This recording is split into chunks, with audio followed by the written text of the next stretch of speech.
Mehrimdүү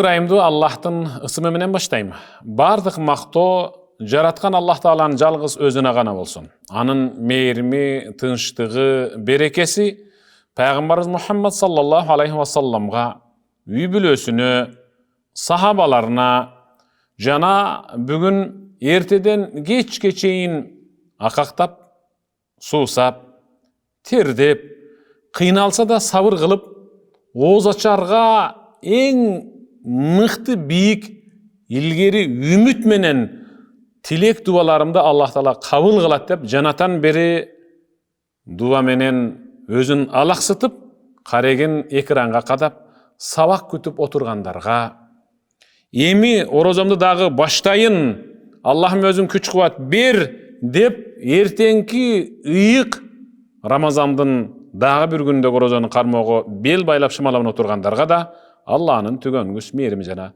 тынчтыгы болсун. Кармаган орозоңуздарда Аллах Таалам кемчиликсиз кабыл кылсын. Амансыздарбы?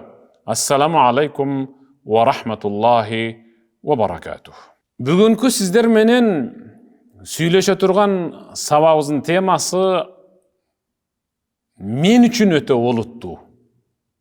Сиздерге кандай билбейм, мен үчүн өтө олуттуу, анан өзүм үчүн ушунчалык зарыл, анан аябай керек ибадат. Ал сажда деген ибадат.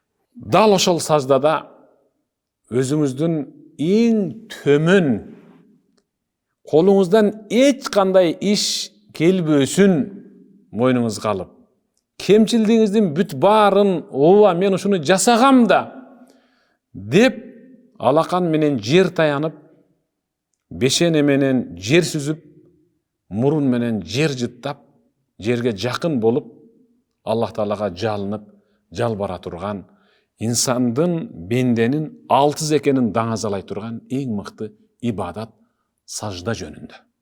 Абу Талха, Аллах мандан разы болсун. Мен Саубан, Пайгамбарыбыз Мухаммад саллаллаху алейхи ва салламдын кызматкери Саубанга жолугуп калдым. Анан ага ахбирни би амалин а'малу юдхилуни бихи ал-жанна. Мени бейишке алып кире турган эң мыкты бир амал, бир иш, бир ибадат үйрөтүңчү деп пайгамбардын кызматкери Саубандан сурандым дейт.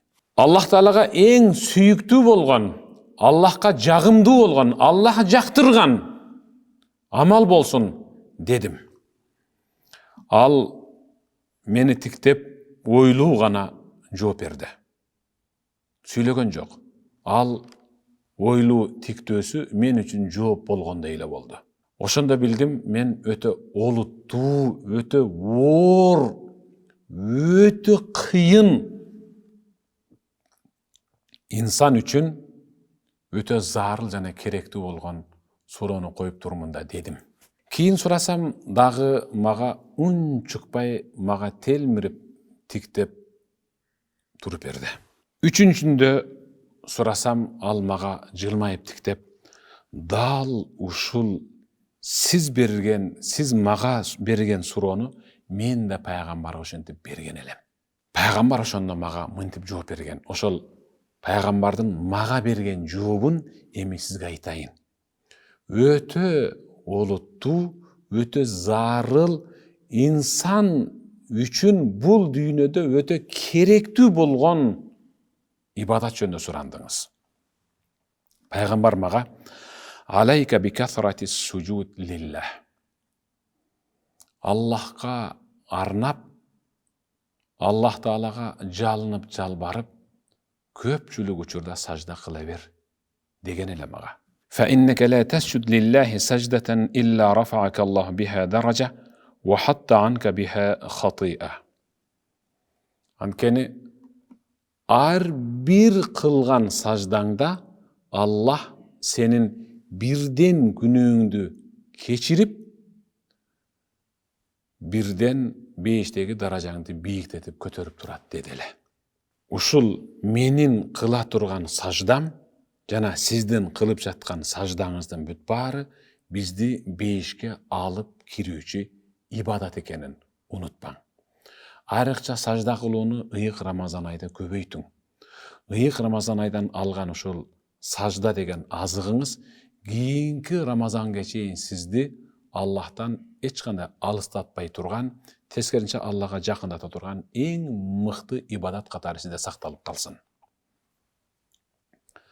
Сажда.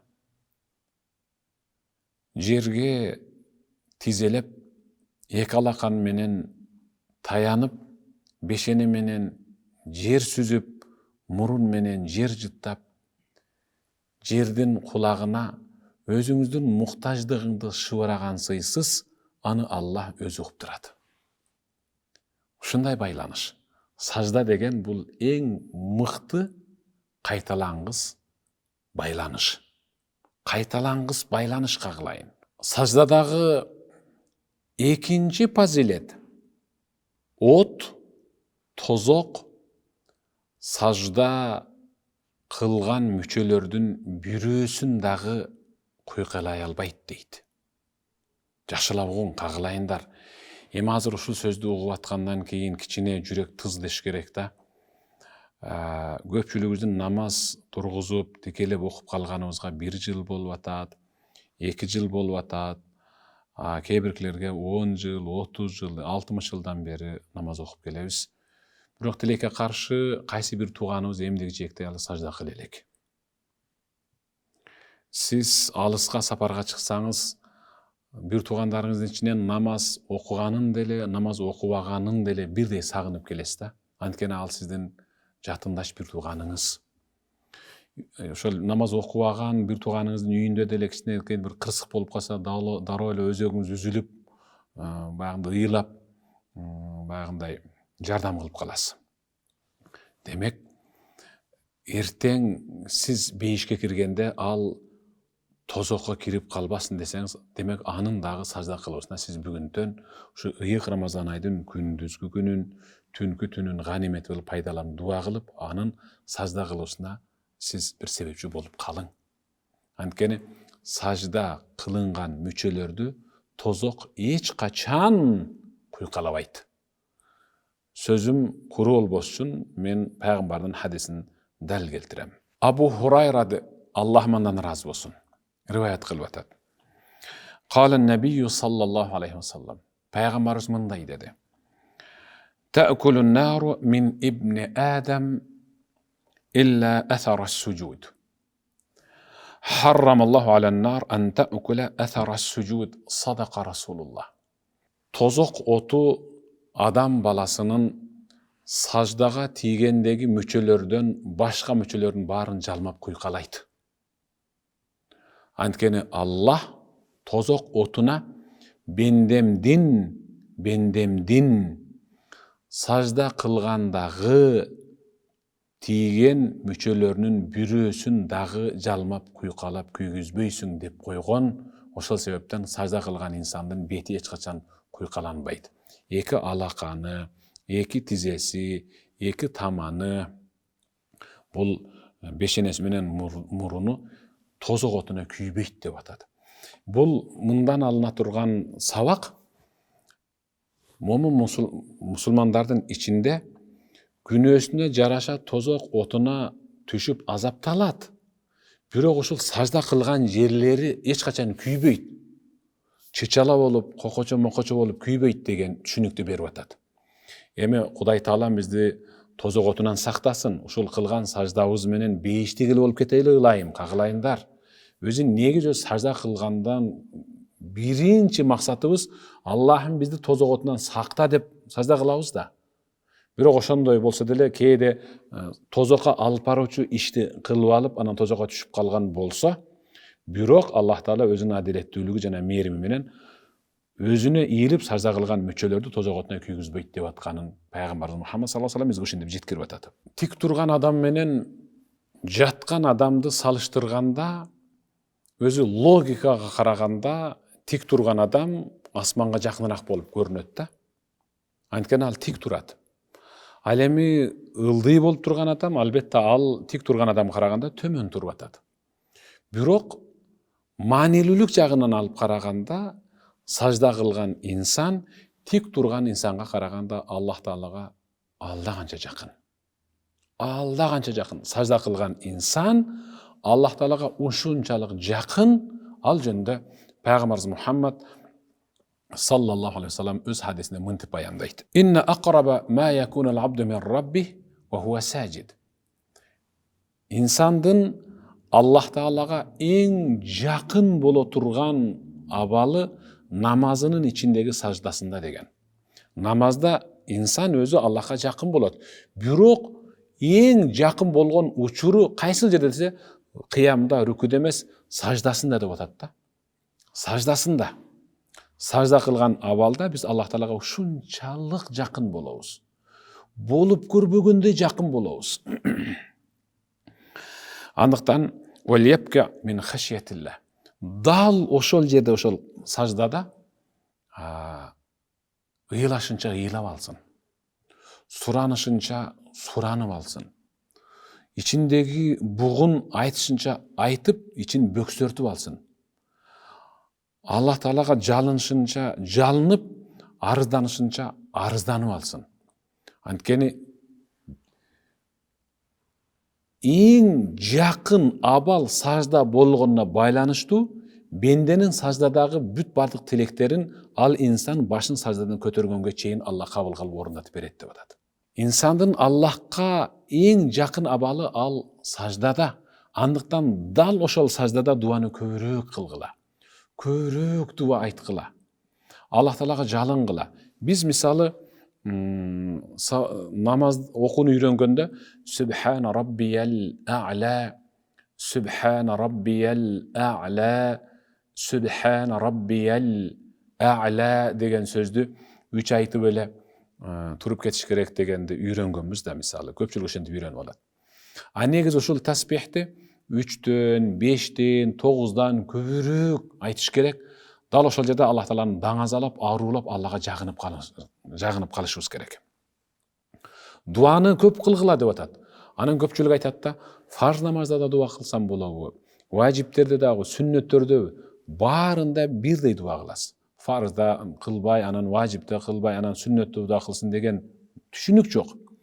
Пайгамбарыбыз Мухаммад саллаллаху алейхи вассалам бардык намаздарынын саждасында дуа кылчу. Мен ошол азыр пайгамбарыбыздын кылган дуасын азыр айтам, мен операторларымдан суранам. Дал ошол дуаны сиздерге экранга мондай жакшынакай кылып жазып берүүсүн суранам буюрса, сиздерге ушул дуалар сабагыбызда жакшылап чыгат сиздерге.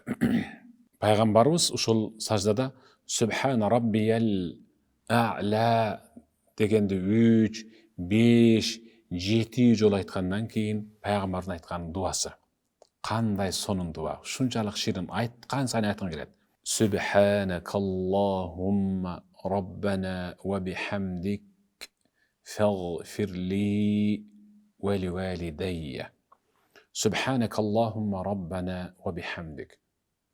Seni aruloo menen, seni ulуулап, сага мактоо айтуу менен сага жалынып, сенден жалбарып суранамын. Эй Раббибиз, менин да күнөөмдү кечир, ата-энемдин да күнөөсүн кечир деп дал ошол жерде дуа кылып атасыз да. Не бир укмуш мыкты бактылуу инсансыз. Сиз өзүңүздүн дагы, ата-энеңиздин дагы күнөөсүн кечирүүсүн саждада сурап атасыз. Кечирилди күнөөңүз кечирилди. Андан кийин айтыла турган дуа Subbuhun Quddusun Rabbuna wa Rabbul Malaikati wa Ruh.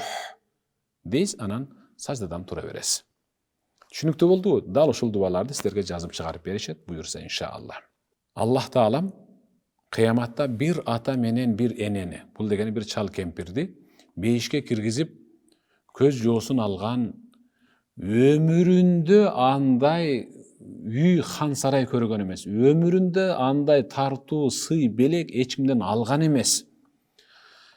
Ушул силерге деп Аллах Таала ошол чал кемпирге бейишке киргизип, бейиште аларга ошондой бир белек берсе, алар: "Эй Раббибиз, Анығында біз ушундай тартуу, сый, белекке татыксыз элек.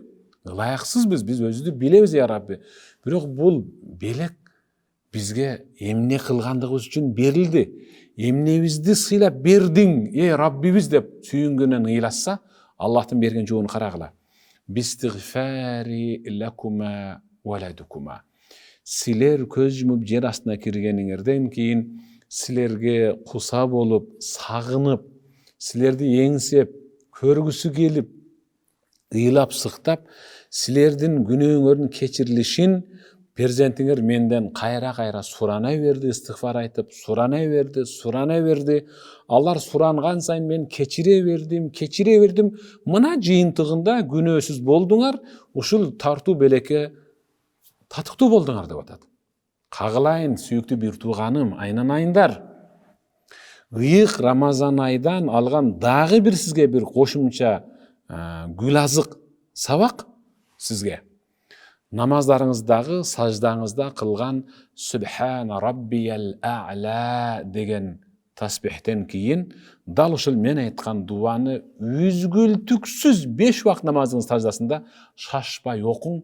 Жыйынтыгында сизден мурда өтүп кеткен, сиз куса болуп сагынып жаткан атаңыз менен апаңыздын мүрзөдө жай баракат нурдун ичинде бөлөнүп жатканына сиз эң мыкты кызмат кылып атасыз. Алардын бейиштик болушуна сиз себепчи болосуз иншалла. Сажда, тагыраагы сажда кылуубуз бизди кыяматта, ахиретте, бейиште пайгамбарыбыз Мухаммад саллаллаху алейхи ва саллам менен бирге болуубузга себепчи. Ооба, сөзүм куруу болбош үчүн мен болуп өткөн окуяны далил катары сизге айткым келди. Пайгамбарыбыз Мухаммад саллаллаху алейхи ва салламдын Рабиа деген кызматкери бар эле. Рабиа. Бул кызматкери ар дайым пайгамбарыбыздын түнкү ибадаттарынын кызматчысы эле. Пайгамбар тахажжудка турганда, пайгамбардын таяктанып басчу, дара сындырчу жердин топурагын жумшартчу таягын, анан кумгандагы суусун ушул кармап таң аттырчу. Болгону ушул бир 14-15 жашта. Бир күнү пайгамбарыбыз сыртка чыкканда, Рабиа пайгамбардын колуна даарат суусу куюлган кумганды, анын таягын карматты. Пайгамбар ага: "Я Рабиа, сәлни шей'ан у'тилак." Рабиа, көптөн бери кызмат кылып жүрөсүң, ыраазымын. Сурачы, бир муктаждыгың бар беле? Эмнеге жетишпей жүрөсүң? Кайсыл нерсенин болуусун каалайсың? Сура, бир дуа кылайын, дуалар кабыл боло турган түндө турабыз, деди. Бутун сунса башына, башын сунса бутуна жетпей турган кедей, колу жука, байлык деген жок, бир алачыгы бар. Көпчүлүк адам катары баягындай май чайнабаган, ушундай жупуну гана ушул кичпейил, адеп ахлактуу жигит эле. Суранса, я Расулалла, мага бир жер болсо, бир үй болсо, анан төө болсо, анан тамак аш болсо, анан бойго жеткенден кийин ушул үйлөнсөм десе деле пайгамбарыбыз баарын аткарып бермек да. Бирок Рабиа, я Расулалла, бир мөөнөт бересизби дегендей жерт деп туруп алды. Пайгамбар акырын басып караңгыга чумгуп кирип, анан дааратын алып кайра келе жатканда Рабиа дагы деле пайгамбардын колуна кумган менен таякты алып коюп, бирок унчуккан жок. Мындан пайгамбарыбыз байкады, али сурай турган нерсесин тартиптештирип, али бүтө элек. Пайгамбар качан намаздарын окуп бүттү, сахабалардын арасынан Рабианы издеп, Рабиа каерде? Рабиа көрүнбөйт да, деди. Рабиа: "Ха ана я Расулалла. Аллахтын элчиси, мен мындамын", деди. Ал сафтардын бир сафынын арасында жупуну гана жерде отурду. Пайгамбар акырын басып келип: "Баягы мен сураган нерсеге жооп даяр болдубу?" деди. Рабиа пайгамбарга жылмайып тиктеп туруп: "Ас'алука мурафакатак фил жанна." Аллахтын элчиси, таптым. Өзümдün тилегимди, максатымды таптым сизден сурай турган нерсени. Ошону сурап бериң Кудай Тааладан dedi. Кана айтчы деди эле, бейиште сиз менен бирге болушум керек деп ыйлап жиберди. Я Расулалла, мен бейиште сиз менен бирге болушум керек. Кайсыл бейиш ал? Албетте Фирдауста. Ey Allah'ın elçisi, beyişte siz менен birge boluşum kerek. Ушул эле сөздү айтты. Башка дүниелик муктаждыктын бирөөсүн да айткан жок. Пайгамбар эгерде башка сахабаларга айткан болсо, башка инсанга сураса, балким көп нерсесин айтмак, бирок Рабиа бир гана ошону айтты. Фасакатан набийю саллаллаху алейхи ва саллам таажжубан ва иъжабан би суалиhi ай ли жаваби. Пайгамбар Рабиага жылмайган абалда анын койгон талабына bir чети ыраазы болуп, экинчи чети ушунчалык таң калып, жылмайып тиктеп турду. Пайгамбар айтты: "Ава гайра далик я Рабиа, мындан башка дагы сураныч муктаждарың барбы?" деди. Кайта бер кошумчалап, балким дүниелик дегендей кылды. Дагы айт, деди. Факал хуа зак я Расулаллах. Рабиа айтты: "Ey Аллахтын элчиси, ата-энем сизге садага болсун, кагылайын сизден. Bir talabım, бар талабым ушул, тилегеним ушул, суранычым ушул. Мен сиз менен бейиште бирге болоюн" деди. Ыйлап алган каканактап. Улам якун буддун минен набийил каримил ми'та илля ан южибаху иля муна. Пайгамбар Мухаммад саллаллаху алейхи ва салламдагы ушул жигиттин койгон талабын орундатууга бел байлады. Сөзсүз түрдө деди пайгамбар. Сөзсүз түрдө бейиште менен бирге болосуң. Мени менен бейиште бирге болосуң. Бирок бир шарт менен Рабиа угуп койгон. Талабың аткарылды. Сүйүнө бер. Сен мени менен бейиште бирге болосуң. Бирок бир шарт менен кагылайын. Рабиа селт эте түштү. Кандай шарт? Мен аны аткара аламбы? Дегендей кылды. İçinden Peygamber жылмай тиктеп туруп: "Ya Rabi'a, a'inni alayya ala nafsik bi kasrati sujud." Kagılayın. Rabi'a, egerde meni menen beyişte birge bolunu samasaң, aldıga koygon birden bir maksatıň uşul bolsa, anda sajdanı köbürөөк kıla ber, jana sajdada uzundurak tura ber, men menen birge bolosуң dedi. Allahu akbar. Kagılayınlar, aynanayın ateneler, ağa, ine, jakandаш, bir tuğandar, aynanayındarım. Namazdağı sajdanı uzunuraq kılın, toq jem çokuganday bat-battan kılbaň. Subhana rabbiyal a'la, Subhana rabbiyal a'la, Subhana rabbiyal a'la. Antkeni siz Allah'ты maqtap dаңazalap atasız. Allah'a sizin maqtooňuz, daňazаңыз jaksın.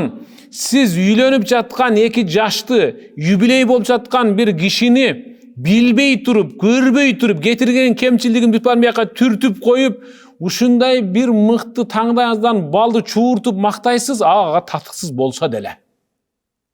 Siz Allah'ты maqtap atasız, antkeni Allah sizlerden beyiştik kılat. Şaşpaň, Allah'a jagыныň oşol jerde, jalynyň. Koşamat kılın mındaşa aytkanda. Andan keyin